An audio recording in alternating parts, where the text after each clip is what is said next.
भगवान की शरण में आए हुए हैं और भगवान का संकीर्तन कर रहे हैं। इस शुभ अवसर पर हमारी ओर से आई सारी संगत को बहुत बहुत शुभकामनाएं। आज श्री महावीर जयंती भी है, उसकी भी आप सभी को बहुत बहुत बधाई। प्रभु श्री सीताराम, श्री हनुमान जी महाराज की कृपा सब भक्तों पे बनी रहे। इसी प्रकार से इस गांव में लोगों का आपस में सद्भाव, प्रेम, एकता, भाईचारा बना रहे, ऐसी हमारी सिद्धेश्वर सद्गुरु बाबा महेश दास जी के चरणों में प्रार्थना है। सत्संग के जो क्षण होते हैं ये अनमोल होते हैं, इसलिए प्रयास करना चाहिए अधिक से अधिक सत्संग करने का। भगवान का जो उपदेश है, भगवान की जो वाणी है, उसको श्रवण करने का। भगवान ने कहा है कि मम कथा वाचकम नित्यम, मम कथा श्रवणम रतिम, मम कथा प्रीतमनसम ना हम त्यक्षामि ते नरम।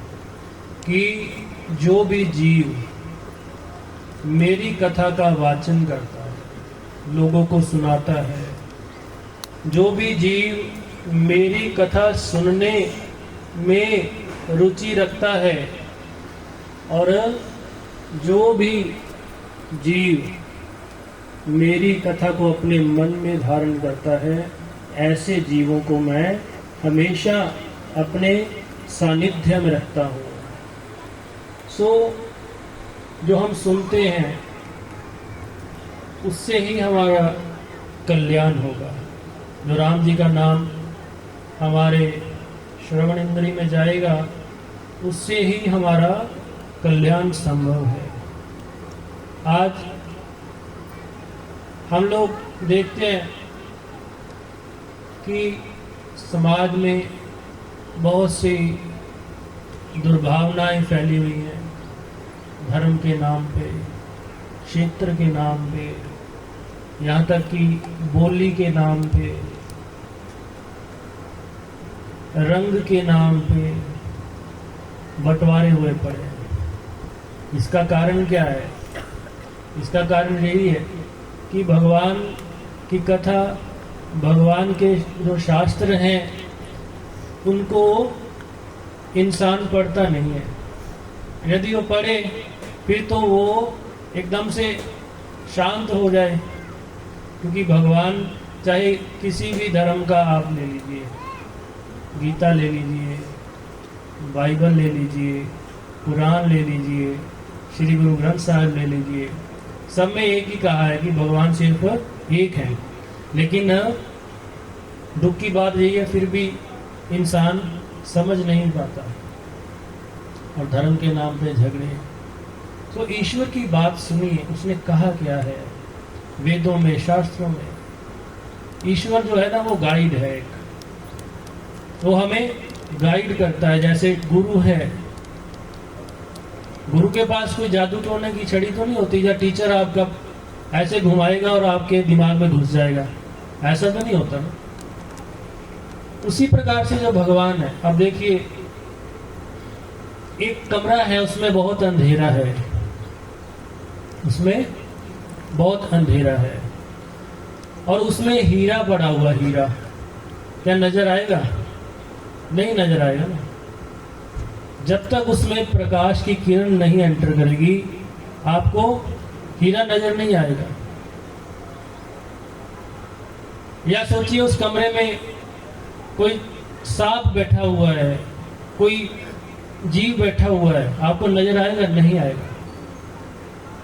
जैसे ही प्रकाश उसमें दिखेगा, उसमें एंटर करेगा, आपको नजर आना शुरू हो जाएगा ना। और उसके बाद फिर आपने क्या करना होता है? क्या करोगे आप? जो हीरा है उसको पकड़ लोगे, है ना? ऐसे ही करोगे ना। और जो सांप है उसको पकड़ोगे नहीं ना, नहीं, मारना नहीं चाहिए। भगवान शंकर का वो आभूषण है, मारना क्यों?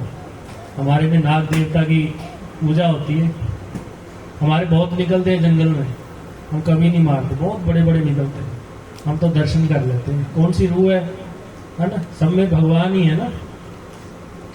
तो लेकिन करना किसको है? वो सूर्य की किरण तो आ गई ना, वो सूर्य की किरण तो नहीं करेगी कुछ भी, क्या कर देगी? नहीं करेगी। करना तो आपको ही है। उसी प्रकार से भगवान या गुरु, इन्होंने आपको बताना है। आपको गुरु का कार्य होता है शास्त्रों की मर्यादा जो है, जो वेदों के वचन है, जो गीता में है, जो रामायण में है, आपको बताना। अब उस रास्ते पे यदि आप चलोगे नहीं तो गुरु क्या करेंगे? कुछ कर सकते हैं? भगवान क्या करेंगे? करेंगे कुछ, है ना?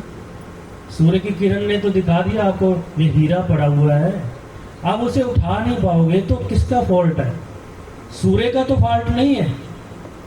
उसी प्रकार से आज हम लोग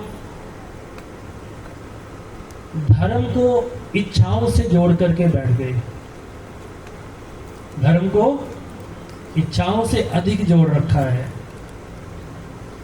भगवान का नाम इच्छाओं से अधिक ले रहे हैं। लोग आते हैं हमारे पास, मैं तो बहुत भगवान का नाम लेता हूँ जी, मैं तो बहुत अच्छे कार्य करता हूँ, फिर भी दुकान नहीं चल रही है ना? मैं तो बहुत भगवान का नाम लेता हूँ, फिर भी कष्ट आ रहे हैं, मेरे को ऐसा क्यों है? छोटी सी बात पे कुछ थोड़ा सा भी कष्ट हुए तो यही क्वेश्चन आपके मन में आता है कि मेरे साथ ऐसा क्यों है। तो उसका आंसर यही है जो आपको बताया है कि भगवान ने आपको लाइट दे रखी है, प्रकाश दे रखा है, लेकिन आप उसका यूज नहीं कर रहे हो। आप नाम नहीं जप रहे हो, खाली मंदिर में माथा टेक लिया, उससे थोड़ी बन गया सब बात, है ना? स्कूल में जाकर के बस क्लास में बैठ गए तो बस गुरुजी आगे आगे टीचर, तो ऐसे थोड़ी लेसन पूरा हो जाएगा ना। क्या करना पड़ेगा? मेहनत करनी पड़ेगी, 1-2 घंटे बैठना पड़ेगा, नाम